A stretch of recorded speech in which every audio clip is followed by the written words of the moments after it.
In this episode of Net Lease TV, we interview an all-star panel including Jesse Limon, Marcus Millichap, Brittany Megrath, M Square Commercial, Adam Malan, Colliers International, and I'm the moderator, Chris Marabella, Net Lease TV. Enjoy.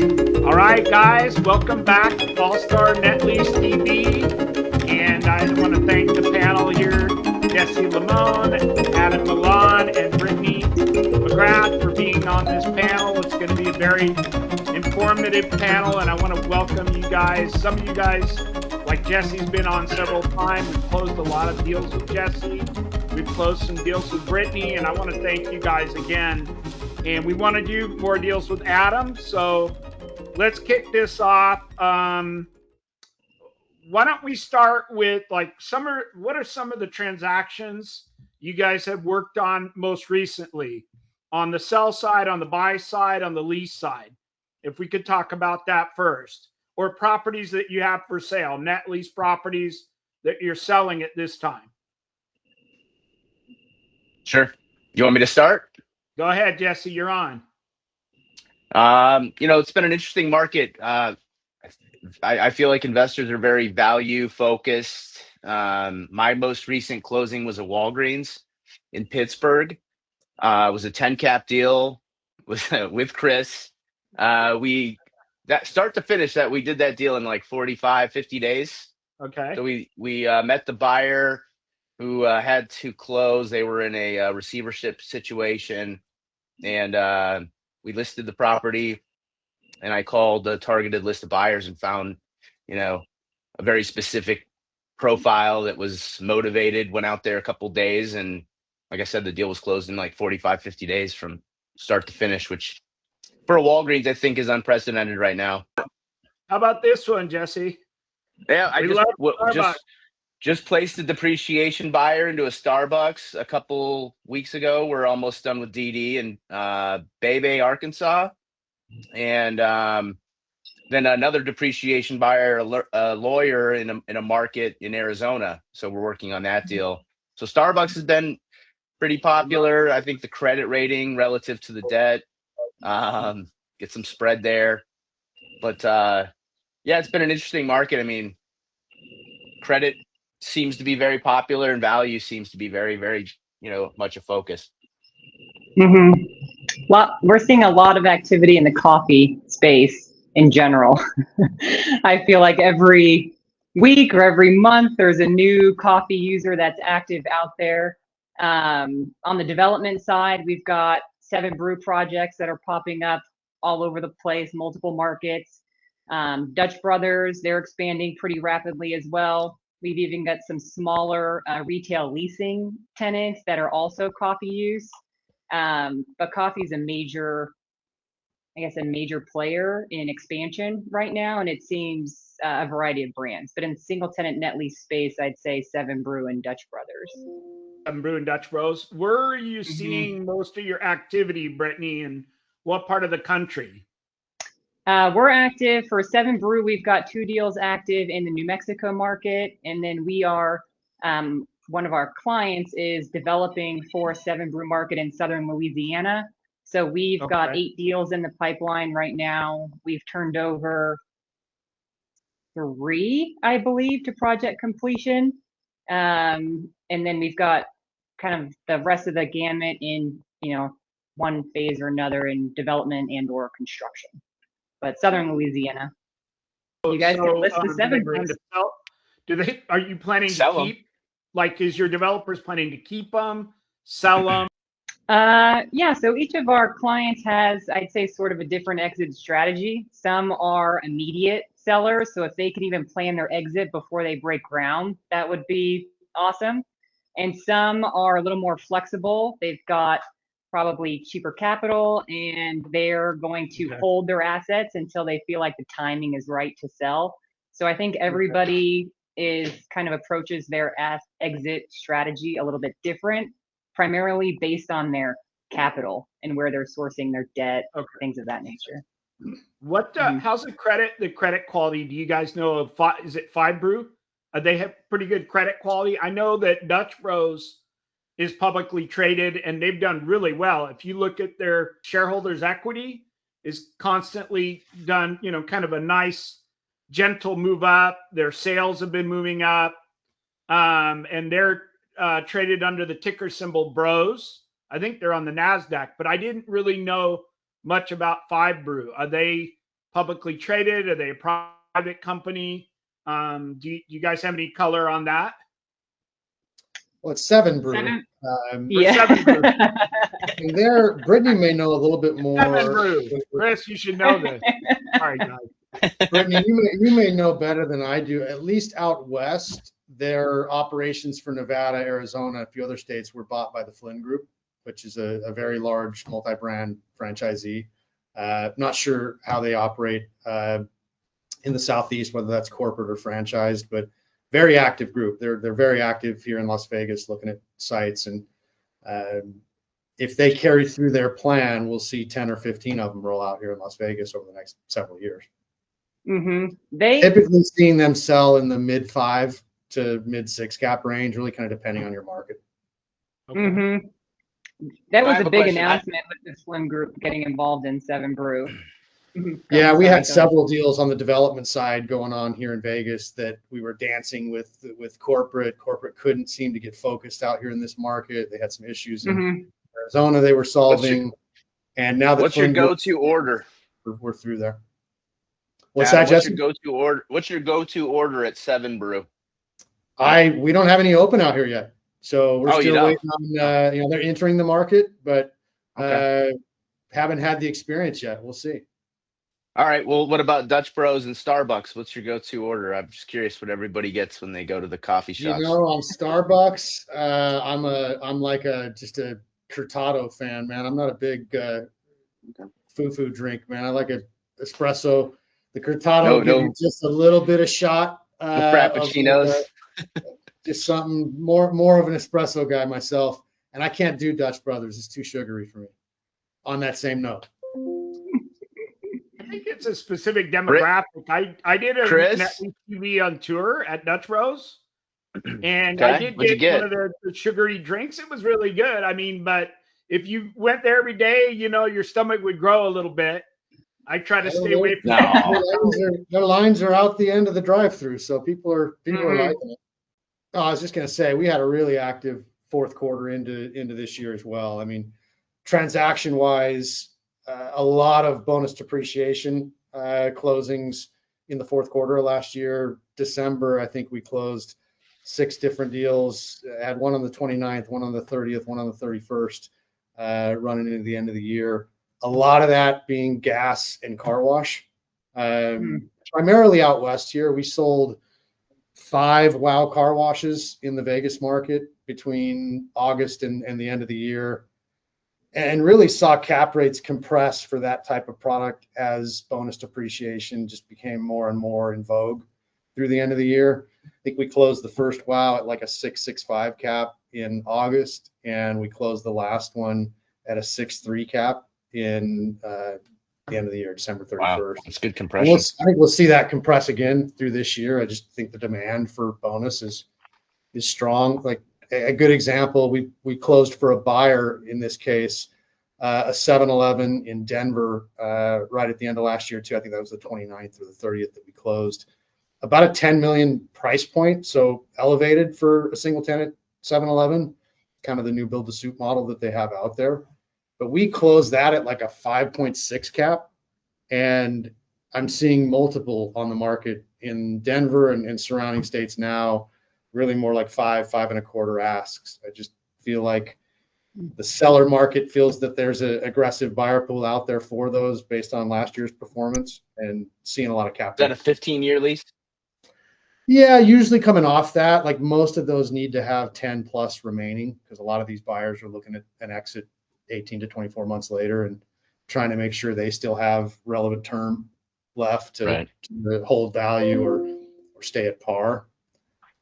And then we're just seeing a lot of like low cap rate activity, at least out west for the top credit QSRs. We closed a Chick-fil-A here in Vegas in December at a 4.09 cap. A Raising Cane's here in Vegas this month at a 4.7 cap. and a lot of buyer activity for both of those. I most recently read on LinkedIn, and I'm trying to remember the guy that posted, Adam. He was saying that Carl's Jr. has really been affected by the Chipotles, the Chick-fil-A's, and the Raising Cane's of the world. And they're going to some of the landlords to get out of the leases. I don't know if you guys saw that post. I found that's that very happening. interesting. That's happening across the board here. Yeah. And that might be more of a franchisee, component out here, but I think the brand itself is tired. Well, Wendy's too. I have a client with a Wendy's deal, and they haven't paid rent since October. It's a brand new construction. That's out in the Midwest. Wow. But I was reading that chicken is the kind of the shining star of the last couple of years. The market likes chicken. There's good value in chicken, and the burger chains. Yeah, and the burger chains really haven't had like good, value meals, and they haven't been delivering. I mean, and the costs have gone up 40% in fast food, just like recently. So it's been with AI. I think that lenders and everybody else is like the underwriting is changing for the way that their loans are set up and structured, and it's been pretty challenging. But kind of a quiet. They have amazing locations like Carl's Jr. What do you guys think of Jack in the Box? And then let me ask you this: in this post that this gentleman did on Carl's Jr., he was saying what you want to try to do is go back to Carl's and try to get them, if they go dark on the location, continue the rent at the same time, try to lease the building and get a new tenant in there, so it's kind of like seamless. Even though it's dark, they pay the rent, and this is probably a Brittany question, till you get the new tenant opening. So it's just seamless transition. Because I think they have great locations. Carl's Jr., right here in Carlsbad, their location's amazing. I can't believe that they would go out of that location, but the In-N-Outs, the Chipotles, the Chick-fil-A's, the Raising Cane's, their mouth would probably be watering for some of those locations. What do you guys think? Most of them, at least out here, are older locations that are fairly well located, and their rent basis is low enough that, like, I see a lot of landlords out here trying to re-tenant, but there would be a strong investor appetite to buy most of those, because even if you're having to apply a cap rate to what isn't durable income, the most of those rents are a little bit under market, and the cap rate compression you'll see putting a better user or better credit, something that's more current in there. They'd be great redevelopment opportunities. I think the market's hungry for anything that even smells like that. There's not much of it out there anymore. Mm-hmm. We did but the owners that know they have good real estate, so it's a challenge. We placed Slim Chickens at the Carl's Jr. on Sunset and Warm Springs. Yeah. Over there, and so we did a transition. So when we initially took over, Carl's Jr. was still open and operating. We did our full walkthrough with the construction team while Carl's Jr. was opening. And they really didn't want to transition Carl's Jr. out until they knew they had the new tenant locked in, and then they kind of turned over the building once, contingencies are waived, and and then tried to make it as seamless as a transition as you can, right? Because you're going to have that gap period where the new tenant is still going through their permitting process. They need to have their GCs kind of walking in and out of the property. But that is a Carl's Jr. Redevelopment, I guess, into a Slim Chickens. I think you'll see a lot more of that. Brittany, what kind of tenant improvements, leasing commissions did they have to expend some money, or was it a good location where Slim Chicken said, hey, you don't need to expend any money, we'll do the TILCs? Did they have to carry the taxes and the insurance for a while? Or was it kind of like we were saying, where the tenant just kept paying the rent that was going out and Slim Chicken just kind of like went in? So it's a ground lease deal. And It's a ground lease so deal. it's a ground lease deal. So the tenant didn't take on. Let me think about this. What did we do? They had about 6 months to transition the space to rent commencement. They ended up getting stuck in permitting, which took a lot longer than anticipated, which I think seems to be fairly traditional. Adam can probably speak to that a little bit more than I can, but our permitting timelines have far exceeded, I think, what probably any expectation is initially, like in your negotiation. But they really came in. We did negotiate some TI in order to transition the space because the kitchen build out that Carl's Jr. had wasn't a functional build out for the Slim Chickens model. So they had to come in and really demo the interior. The only value that Slim Chickens is really getting out of the existing building is the structure with the drive-through and some of those high level permits. But from an interior FF&E standpoint, I mean, they're demoing everything. They demoed even some of the exterior roof structure so that they could put their custom Slim Chickens sort of barn top on, I'll say. Exactly. Yeah, and then we were able to negotiate some a little bit of free rent as a concession to overcome some of the lower TI that the landlord wanted to allocate that the tenant wanted. So we initially wanted more TI in order to cover the cost. Landlord didn't want to come out of pocket for that. And so they agreed to provide some rent abatement in order to, kind of get us over the finish line. And we actually ended up, we extended the lease like another year on the back end. So it's actually a 16-year deal in order to kind of accommodate for some of that negotiation up front. But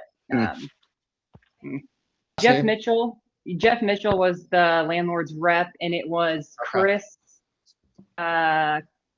Chris he has his own brokerage property management firm. It's like him and a bunch of partners that are actually the owners. Okay. Do you know what I'm talking about? I don't know. I can't remember his last name. But he's from the other brokerage that Jeff was at previously. Oh, Emmanuel. Yeah, Virtus. Yes, there you go. Yes. So actually him with some other individuals are partners, and they're the owners of the property there. Makes sense. Makes perfect sense. Okay. Yeah. Brittany, did they have any financing, even though they got the free rent? How did they cover their financing, even though they had free rent in lieu of doing a TILCs? I'm not sure. Yeah, I'm not sure how the tenant did their financing or who they went through. Yeah, I'm not. Okay. I wasn't privy to that. But did the landlord have a loan, or did he just own the land free and clear?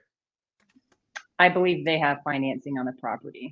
But they were okay with the free rent in lieu of paying some TIs. Yes, they originally purchased that property to be a cash flowing asset. Okay. And I don't think they anticipated the tenant getting to the No, I think this was just this was one part of the asset that they bought. So typically, I think they bought the larger shopping center, and this was just one of the components to it. To where it gives them more staying power because it's not the only source of income on that investment. And then it's been challenging to the way the current franchisee for Carl's Jr. bought the portfolio and the way he entered the market. I just think it's been challenging for him to go dark and stop paying rent. So it's tough to make a deal with an existing landlord when they're getting rent. I see. Let's talk about some new uses. I know, and this kind of, dovetails with the economy right now. They're saying healthcare is probably the main engine that's kind of been carrying the economy. They came out, there's less inflation, they were saying.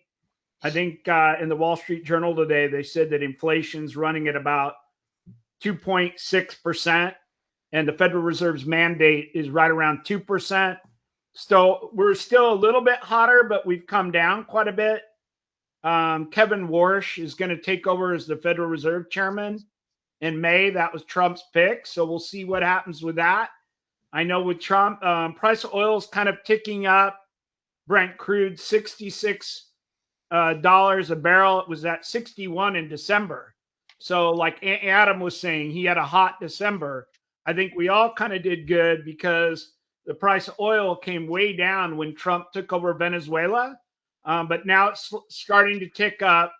We saw a tick up in rates. I think the 10-year note was like 415 to 420. We're back down to like 405.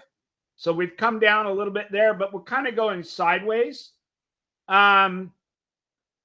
What do you guys think is going to be the hot use? Let me just say one thing that we've done a lot of the 7-Elevens with gas.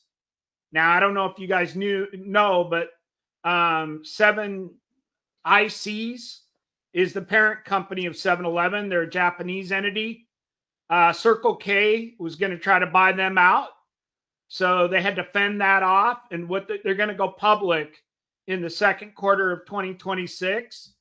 And they anticipate to do 1,300 stores by 2030, which is around 325 stores a year, which is a lot of growth.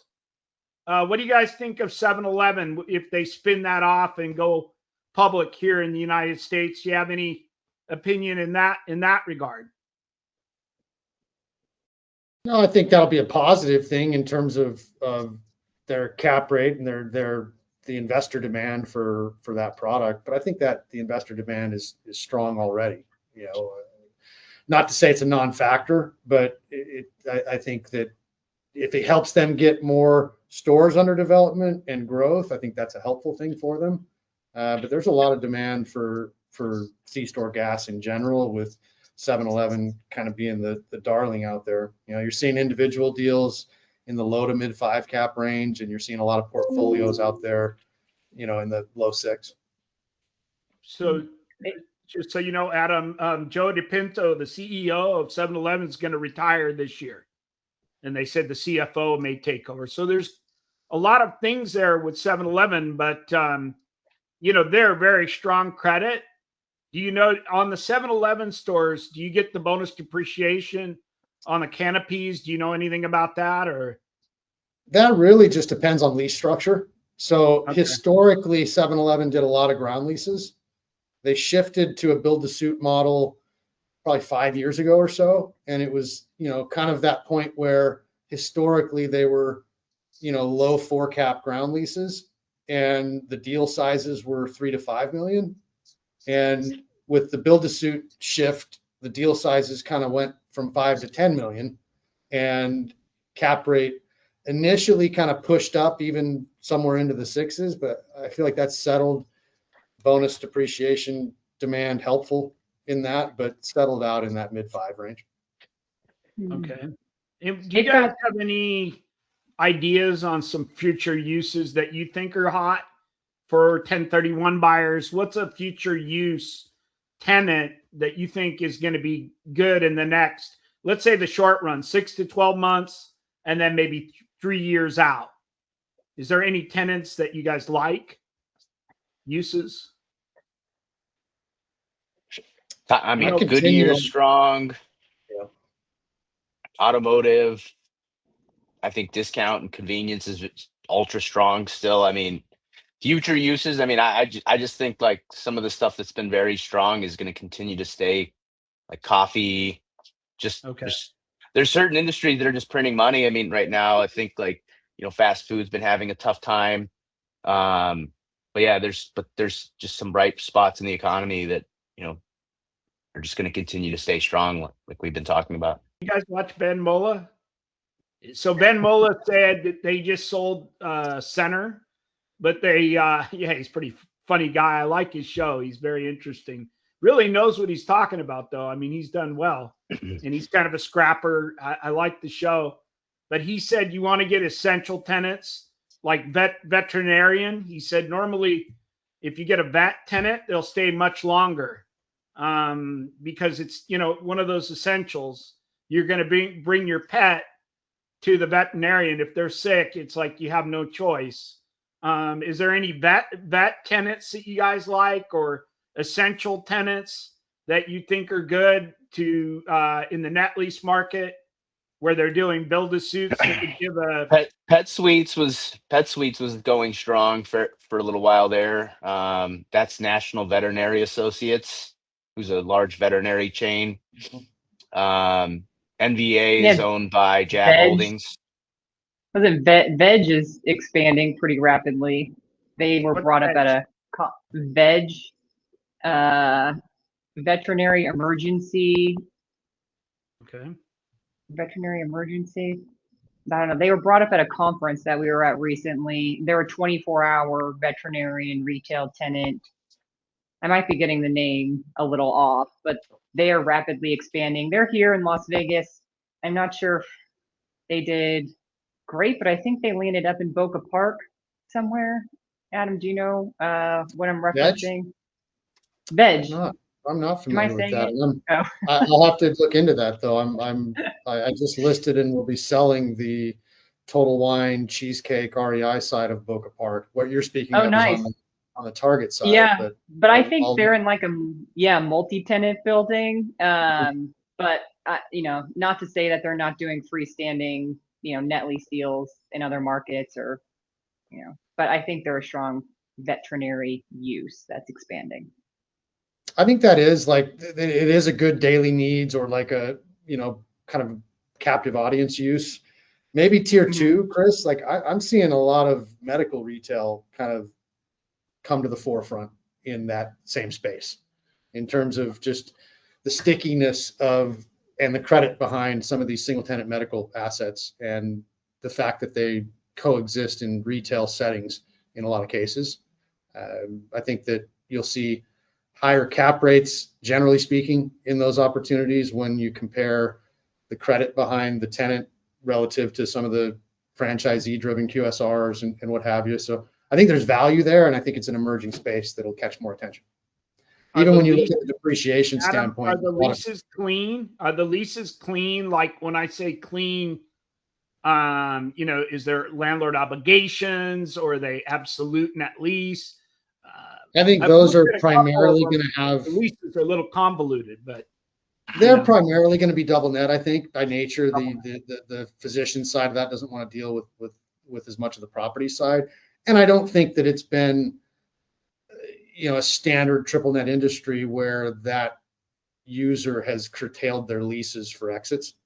Right? They're still probably operating leases that are less geared towards investor friendliness and more geared towards operating. So I think it's an emerging space, but I think the credit and the stickiness of the uses and the fact that they coexist with retail, we'll see more of those trade. We've seen fast-paced urgent care. Yeah. They expanded heavy last 2-3 years. Small single tenant deals, fast-paced urgent care, all corporate. They primarily expanded throughout tertiary markets. Centrally located, but one of the clients that we represent, they were a fast-paced developer, and I think they were kicking out about 20-25 sites a year for 2 to 3 years straight. So they were really heavily expanding group. I think lately they've kind of slowed down, but urgent care, freestanding, clean single tenant net lease, build to suit deals. I'm not sure how they're exiting. Those are heavy bonus depreciable too. I mean, they're not as efficient as gas and car wash, but there's a lot of equipment value in those where, again, I think for the credit that you get and the depreciation side of it, I wouldn't be surprised to see some funds created, REIT type structures created similar to what we're seeing with all the new bonus funds out there. That's a crowded space right now. If you're a bonus fund chasing 7-Eleven portfolios, you've got a lot of competition in that space. And I think that, amassing a medical net lease portfolio might be an interesting play that we'll see come out as well. I think from an investor standpoint, you really have to be careful because, I mean, for a while there, retail was the boogeyman, right? It was the boogeyman. Everybody was saying retail's bad. I think like around 17 that, it's going to be disrupted. And everybody said, oh, I'm going into apartments. That's the hot ticket now. And everybody kind of went into that space, and now it's suffering a little bit. And although, cap rates have gone up, I think you got to be a little bit of a contrarian, almost like investing in the stock market. You don't want to just always go with the crowd. And the other thing is you really can't become complacent. Maybe 1970 to 98, you could kind of just kind of roll on something. I still think you got to kind of monitor the credit worthiness of the tenants. You can't just put it to bed as a net lease buyer and think, it's always going to be the same. You still got to kind of monitor the company because things move a lot faster than they used to in the financial markets. Do you guys agree with that? Yeah. You gotta follow your tenant and see what. Well, look, I mean, if you bought a Walgreens in the last cycle 3 years ago, 4 years ago for a 5.5 cap with 5 years on the lease in the Midwest, you're not happy with your decisions right now because they've completely, unwound in terms of value. I mean, if they're even still open, so it's like it's tough to be an exchange investor because you're only in the market like maybe once every 15 years, maybe 10 years, just depending upon your frequency of sale. And then a lot of times, they're not in the market day to day. And so when they make that one acquisition from multifamily to QSR or a small portfolio of deals, like a few years ago, we sold some of those Walgreens, the little small kind of just drive-through stores, essentially drive-through pharmacies. But those are trading, super low caps. I mean, 6, 5, 5.25, 5.5. And those are probably 7 cap deals now, 7.5, just a couple of years later. My advice, Jesse, my advice to the principals, if you own, whatever you own, like Starbucks, they just had their shareholder meeting. If I'm a landlord and I have a significant investment in Starbucks, millions of dollars, it's not like I'm just, own a small piece of their stock. Maybe I've got maybe $1 million, $2 million, $3 million in the company. I want to listen to the shareholders meeting. I want to see what they're planning to do. I want to know what their earnings are. And I think you got to kind of look at it that way. You can't just say this is just real estate and I'm going to put it to sleep and put it on autopilot. You got to get involved. Now, Walgreens, we saw a lot of things happening there with the CEO. There was a lot of theft, a lot of shrinkage in the stores. We knew politically in the big cities, San Francisco, New York, people were going in and stealing. You got to kind of monitor things and think, how is this going to affect my company at the end of the day? So that's the only point I'm making. What do you guys think of cap rates? They've gone up pretty substantial, like Jesse said, with the Walgreens of the world. What do you think is going to happen to cap rates in the future? Are they going to go up? Are they going to go down? What is there a correlation with interest rates? What do you guys think? I think there's always a bit of a correlation to interest rates. Jesse, I'm curious your thoughts on this, but I feel like cap rates have compressed a bit since maybe the highs of the interest rates ballooning in 23, but generally kind of steady right now with bonus depreciation and maybe top tier credit being the two compressing factors. Correct. I agree with that. We saw it's a tale of like two asset classes. It's like 100%. There's and it's also like it's a very, I would say there's a dual, you have these very different type of investors in the market too. Some are looking for super value and the others are looking to save money and like shelter income. And so it's like, it's a really interesting time. I find that like the bonus depreciation side is like the driver of urgency. Outside of that, the exchange market hasn't been robust enough to really be, a driver of urgency. In market cycles of past, the exchange market was robust enough that alone drove competition. You knew that there was 5 other exchange buyers at your heels on these deals if you didn't lock them up quickly. That's kind of been absent for the last year. Bonus depreciation really like gave an injection. Well, the last 3 years.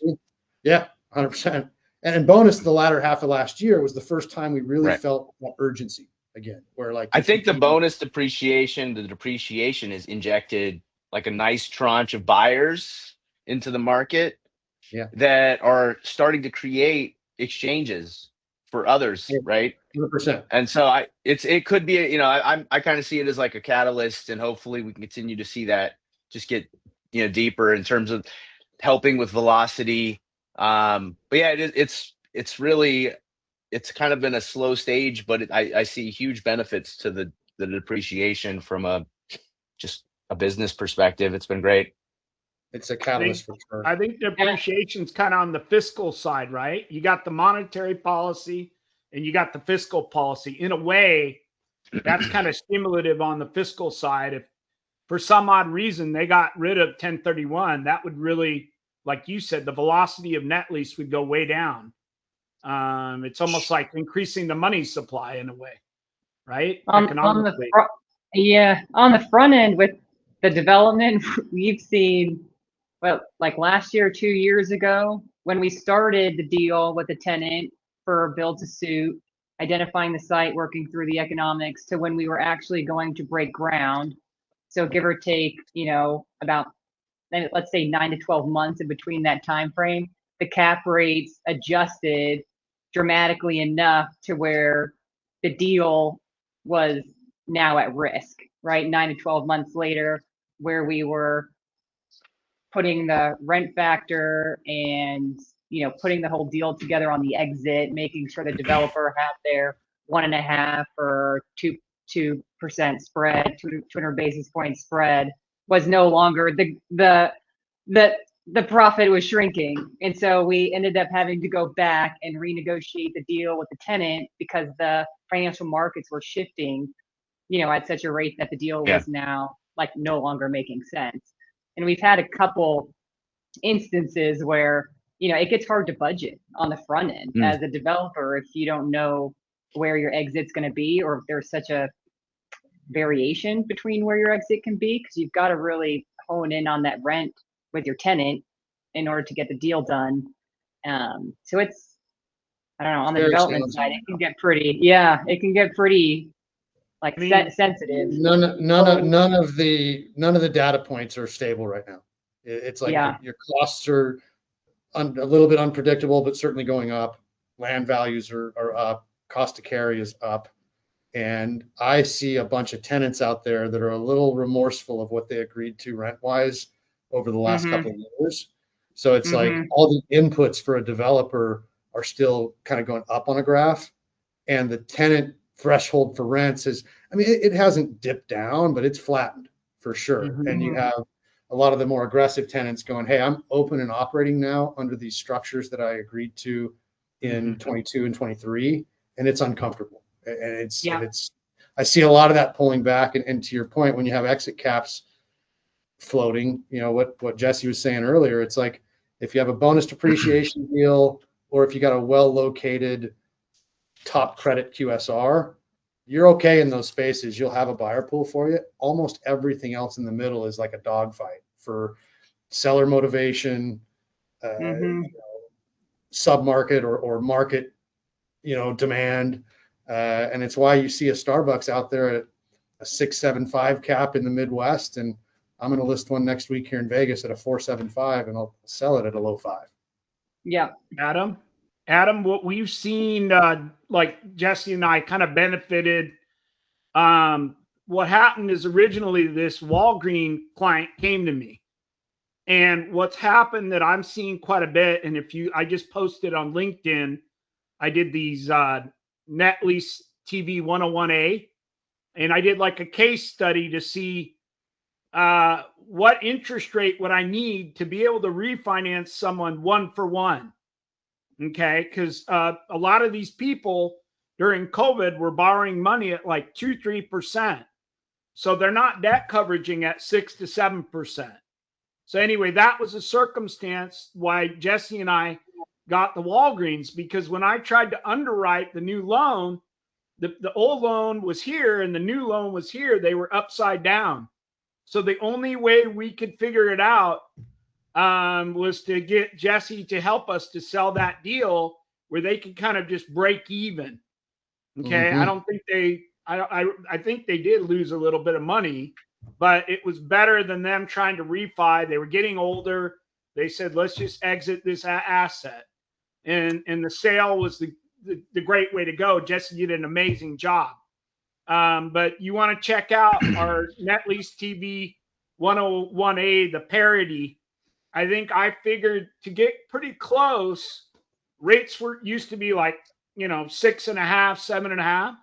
Rates would have to go into the low fives where somebody could pretty much, possibly refinance 1-for-1 pretty close. And I think that's one thing the Federal Reserve is really looking at, because you've got all these loans that are maturing this year that people got at real low interest rates. What do you think of that? Are you seeing any of those listing opportunities where somebody's kind of upside down on their property with their old loan versus their new loan? I am, but largely retail's performed well enough, certainly on multi-tenant or anchored, to where there's viable refinance opportunities, and we're starting to see some of those turn into sellers. I'll tell you that 90% of my maturing loan targets last year refinanced. Okay. I've got a deal that I did a rock and Bruce that's coming up. The lender just called me and said, hey, reach out to the client. We need to refinance him. We just did a 7-Eleven in Florida. That was a refi cash out. And I gave him, now they had one loan on 2 7-Elevens, but they were a little bit upside down. So they had to come with cash to pay off the old lender. So we're seeing it in the finance space. But I would imagine that's one area like Jesse and I are seeing it in the Walgreen deal. And it's actually, sad thing to say, it's giving us listing opportunities. Most of my thing is finance, but I didn't want to let that go. So Jesse and I are teaming up on those kind of deals where someone's got those, they're kind of upside down, and Jesse does an amazing job listing their property. What do you guys? Hey, just as an aside, I want to plug a 1031 buyer who has 18 days. Just talked to him yesterday, and I think, and it's a good deal, because maybe Adam has something for him out in Vegas. He owns in Vegas. He'd like to buy something like a 7-Eleven or some other credit like a bank. And it doesn't have to be Las Vegas. It could be, any Nevada or some kind of regional. He has $6 million. He has 18 days to ID, and he's ready to move. He was looking at, I sent him a couple banks in like the 5 to 6 cap range. So he would look at something, maybe in that, it'll probably have to be like a 5 with some term on it, but looking for value. California? Yeah, he's based in California, sits in LA. I've got a Bank of California in a really nice Whole Foods anchored asset in Fresno. Plenty of term left. I'll shoot it to you after this, but it's a really nice asset. Okay, nice. Okay, great. Did he have a loan on the down leg, or did he own the other property free and clear? Does he have to? What did he sell at? Let's see. I think he's exiting at like a 670 cap, is what he said. But I mean, did he have a loan on the down leg? You don't know. I don't remember. No, okay. I don't think so. He just said he has 6 million cash. Can he buy something all cash at 6.7 million, or did he need to replace some debt? I don't have any notes on his debt, which is kind of strange. So maybe he didn't have any debt. So let's transition. Let's do one more question here. My last question, because you guys are all active on LinkedIn, social media. From a brokerage perspective, where do you think you get the most bang for your buck as far as conversions? Like if you're doing a listing or you're leasing, is it posting on LinkedIn? Is it doing videos? Is it email blast? Is it going to ICSC and networking with other brokers like Adam and Jesse and all Brittany, you guys networking? Where do you see the most, best bang for your buck as far as trying to market someone's property either for sale or trying to find properties to purchase or to lease properties to represent landlords or tenancy leasing? That's a great question. I think it's I'm very process oriented in terms of my lead generation and how we handle the lead once we get it.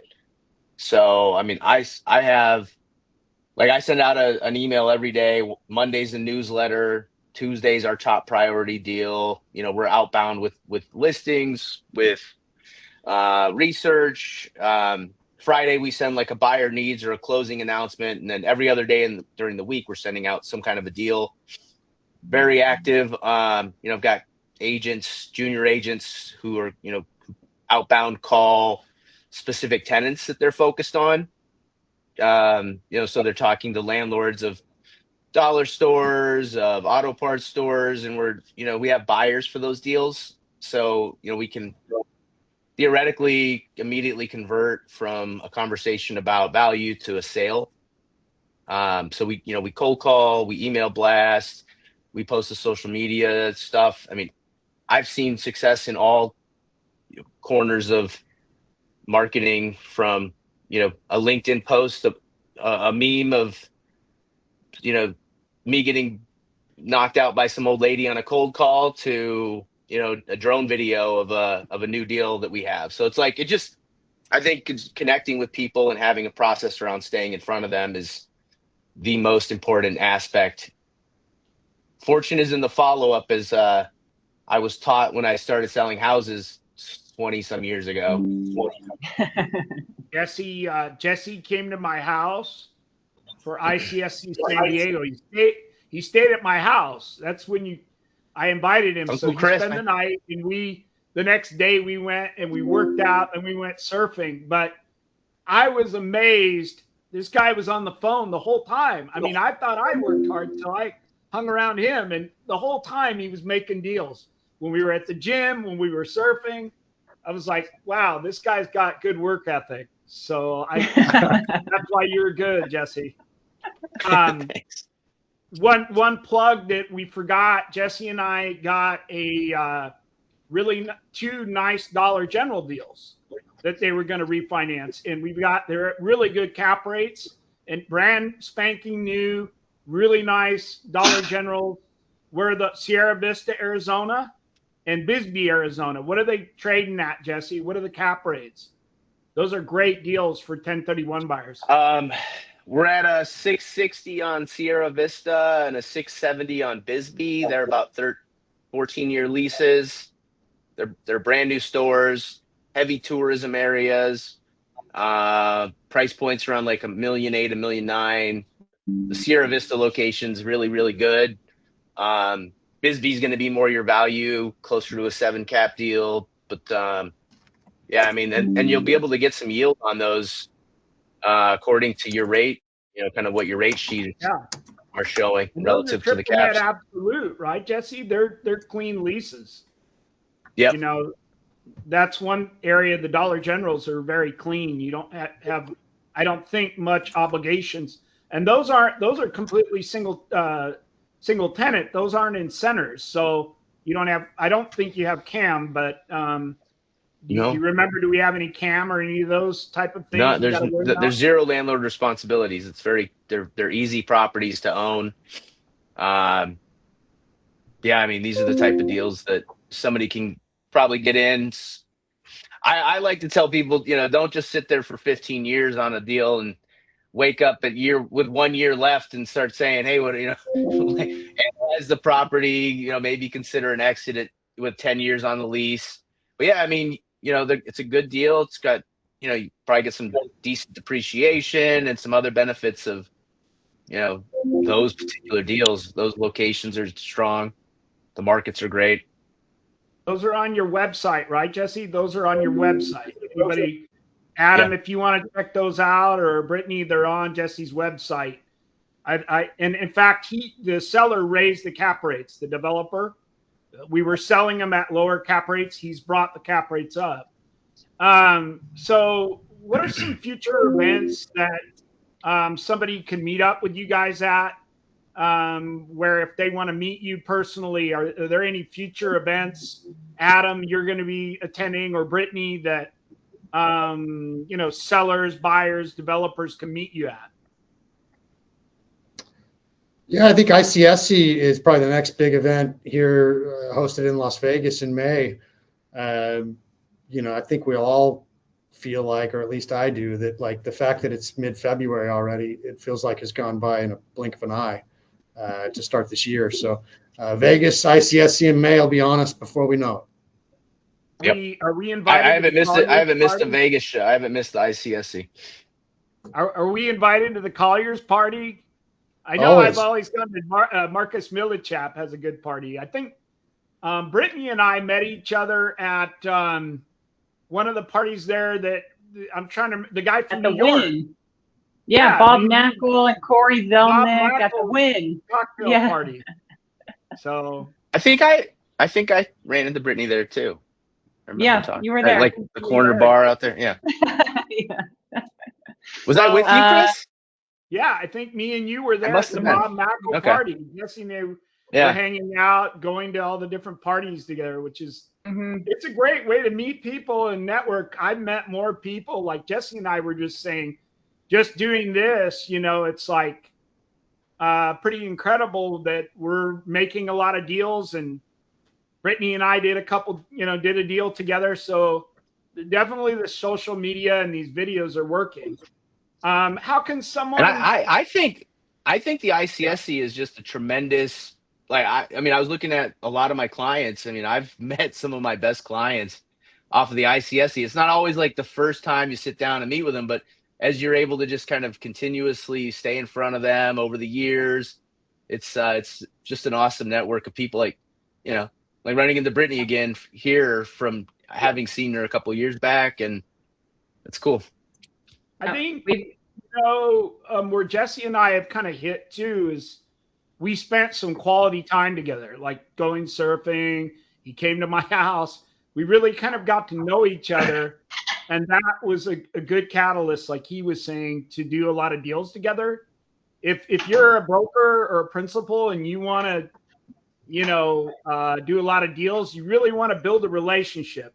Brittany and I are starting to build a much better relationship, but that really makes the negotiation much easier, and you're going to kind of know each other, and it's going to make things a lot easier to make deals. So, if you go to an ICSC, take some time afterwards to go spend a day with that person, take them out to lunch, spend a day, go look at some deals together, jump on a plane together, whatever it may take. And that's a surfboard. Really solidify to making a good long-term relationship in the future.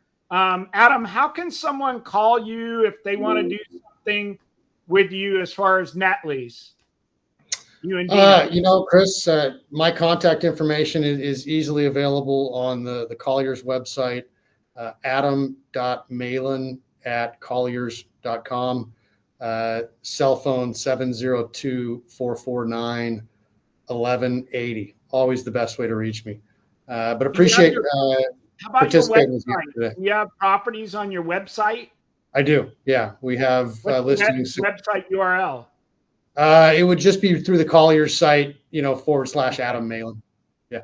Okay. Awesome, Adam. I'm glad we find, we've talked at ICSC, but it's great. You're participating, and, I bet you we'll make a deal eventually.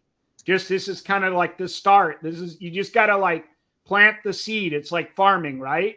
It may take maybe a year or two, but you plant the seed, the tree starts getting bigger, and then you start picking the fruit. And that's how you make money in farming. It's not much different in our business. Brittany, how can someone reach you?